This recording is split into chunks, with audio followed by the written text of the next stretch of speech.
Shalom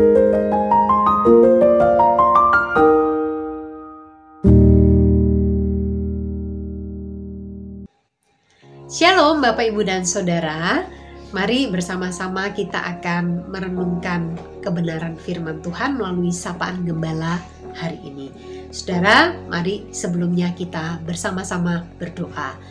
Ya Tuhan, terangilah hati dan pikiran kami, supaya ketika kami membaca dan merenungkan firman-Mu, kami mengerti apa yang harus kami lakukan di dalam kehidupan kami. Terima kasih Tuhan, demi Kristus Yesus kami berdoa. Amin. Saudara-saudara, landasan bacaan perenungan firman Tuhan kita hari ini terambil dari Kolose 1 ayat 15 sampai dengan ayat yang ke-23.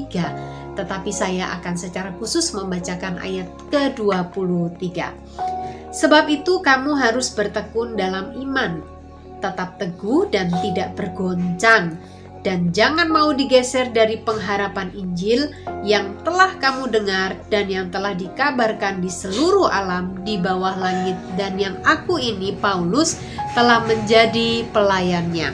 Saudara-saudara yang terkasih dalam Tuhan, ada hal yang menarik dari bacaan kita hari ini. Saudara, Paulus menyerukan kepada jemaat di Kolose supaya mereka bertekun dalam iman, tetap teguh dan tidak bergoncang, dan jangan mau digeser dari pengharapan Injil.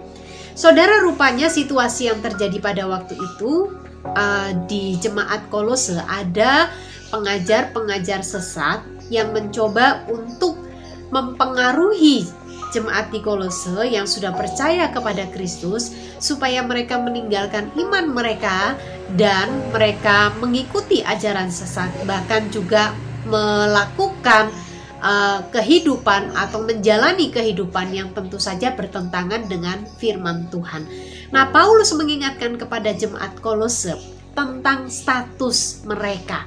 Kalau kita membaca di ayat-ayat sebelumnya, maka di sana Paulus mengingatkan jemaat Kolose bahwa dulu kamu adalah musuh Allah.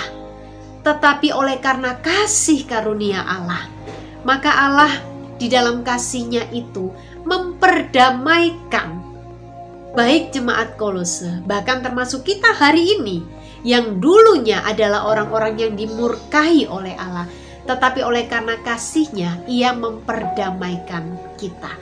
Nah saudara, ada sebuah tanggung jawab di dalamnya yang harus kita lakukan.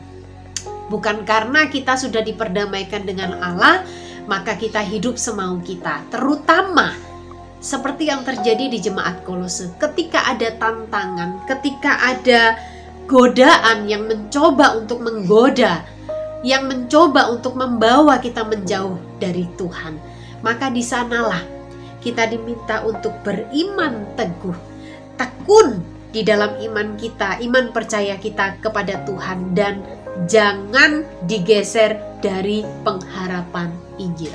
Saudara, bagaimana dengan hidup kita? Apakah ada tantangan yang sedang kita hadapi yang mencoba untuk menjauhkan kita dari Tuhan? Saya yakin pasti ada. Mari kita tetap menjadi orang-orang yang teguh. Oh ya Bapak Ibu Saudara, jangan lupa hari ini kita melakukan aksi di dalam 40 hari gugur bersama, di mana kita boleh berbelanja di UMKM atau pasar tanpa tawar-menawar. Tuhan menolong kita, mari kita berdoa. Tuhan, mampukanlah kami untuk boleh melakukan firman-Mu dalam kehidupan kami sepanjang hari ini, bahkan sepanjang hidup kami. Demi Kristus Yesus kami berdoa. Amin.